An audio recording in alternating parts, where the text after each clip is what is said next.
دروازو ته د ریاستو ورسو د وزارتو ورسو وایي ته تا ته څوک ټلیفون او کتاب ور وغواړي یو مسؤل کس ته باید ټلیفون راوسي وغوښتل سي د عامو خلکو به څه حال وي داسې نه کول پکار دی هر مسؤل کس باید خپلو مسؤلین مشرانو سره کښېني دا مشوره باید قاطع ورکول سي چې د خدای په لحاظ د خلکو نارې واورو موږ هغه وخت د خلکو نارې اورېدلی سو د خلکو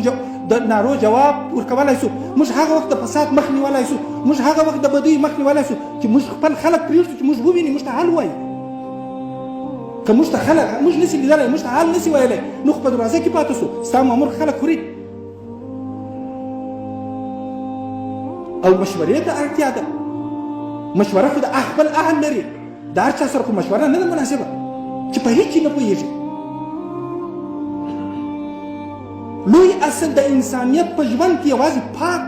ګرځېدل دي الله تعالی د پاکانو صفت کوي الله تعالی د متقیانو صفت کوي الله د نیکانو صفت کوي قرآن کریم کې هر ځای چې الله تعالی معید یادوي خپل ملګرتیا یادوي هغه د نیکانو سره یادوي موږ خو نیکان دا نو ته وایي الحمدلله موږ وایي موږ مجاهدین یو موږ جهاد کړی دی موږ 100 کاله ځغستلي دي قرباني مو چې قرباني مو کړي دي موږ په موږ کې باید ټوله د قرباني اثرات خلک وویني ټوله دین په موږ کې ویني لمونځ مو باید در هر چا ډېر وي عبادت مو در هر چا زیات وي بندګي مو در هر چا زیات وي پاکي مو در هر چا زیات وي چې ملت یې زموږ ته زده کړي دا مظلوم ملت یې 100 کاله دښمنانو د اسلام نړیوال دښمن کار کړی دی پر دې مظلوم ملت زړه وسوځو رحم پر وکړو که موږ په دې خوشحاله یو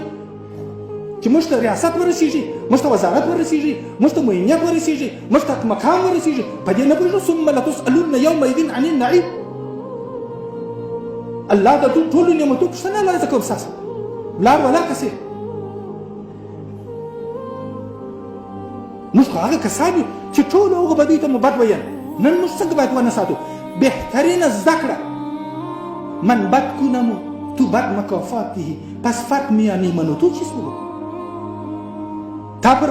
زړو نظامو باندې موږ بد وایو چې هغه بد کوه که موږ دغسې خدای مکړه بد کوو سهلانګاري کوو بېباکي کوو بېپروایي کوو زموږ د دوی څه فرق شو د اسلام سپېڅلی دین داسې دین دی په الله قسم چې ټولې نړۍ ته الهام ورکوونکی دین دی رسول الله صلی الله علیه وسلم یو شخص و ټوله نړۍ کلمه نه پروایي مسلمانان په څه انداز کې اسلام متعدي سو پر ټوله نړۍ باندې حاکم سو ابراهیم علیه السلام یو شخص و غلبه پر ټوله دنیا ولې راغله خو تقوا وه حضرت موسی علیه السلام یو شخص و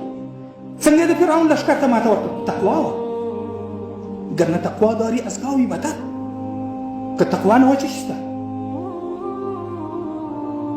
که موږ هم خدای نه کړه موږ هم د مادیاتو د بنګلو د بینګو د پیسو د روپو عاشقان سو بیا به نو پر چا ته تمه وکړي دا ملت بیا به چا ته پر چا وژاړو او هر شي ته خپل اندازه ورکول هر شي ته خپل حدود ټاکل د نظام د ساتنې په خاطر څونه بې حده قرباني ورکول شوې کېدای شي چې موږ نظام د شي عمل په خاطر خپل نظام په مخاطره کې واقع کړو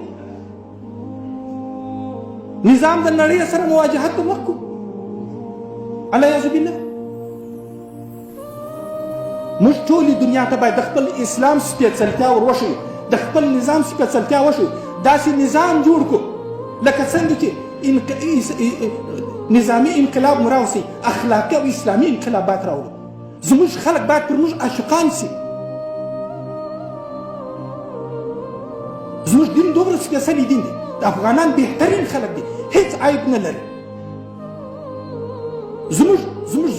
زړه سوي ته اړتیا لري زموږ عشق ته اړتیا لري زموږ مینې ته اړتیا لري زموږ محبت ته اړتیا لري لاس پر تېر کړو هرې نقطې ته باید متوجه یو هر مسؤل کس چې پر لار روان په موټر کې سپوري موټروان دې ارنګ ته نه پرېږدي دا ملت د خلکو د پخوانیو حکومتونو د بد اخلاقۍ څخه پزې ته راغلی افغانان هېڅکله د دین دشمنان نه دي د دین سره د ټولو افغانانو محبت دی الحمدلله د ټولو اقشارو محبت دی په افغانانو کې ډېر داسې کم کسان پیدا کېږي موږ په خپل مټ باندې نړۍ ته ماته نه ده ورکړې دا د افغانانو مینه وه محبت و قرباني وه حقانیت و د خلکو په کورو کې موږ ستاسو په شپو شپو خلکو خپلې کارخانې موږ ته پرېښولې زموږ په یاد دي خلکو په خپلو کورو کې موږ ساتلو زما یو سړي ته په یاد دي 19 کاله مخکې کور ته یې ورغلم په کندهار کې ما ورته وویل مال حاجي صاحب محترمه ډوډۍ دلته غواړو ځای نه درڅه ډوډۍ نه درڅه غواړو خرڅ نه درڅه غواړو شپه راکړه باور وکړئ کور یې دروازې نه درلودلې پردې په ځړېدل په کور کې اوس شهید سوی دی الله دې شهادت قبول کړي ما ته ویل زما سر مال اولاد ناموس ټول د زما د دین قربان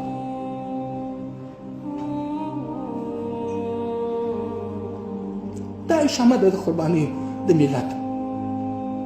خلکو خپل هر څه در موږ قربان کړل موږ خپل نفس نشو در قربانولی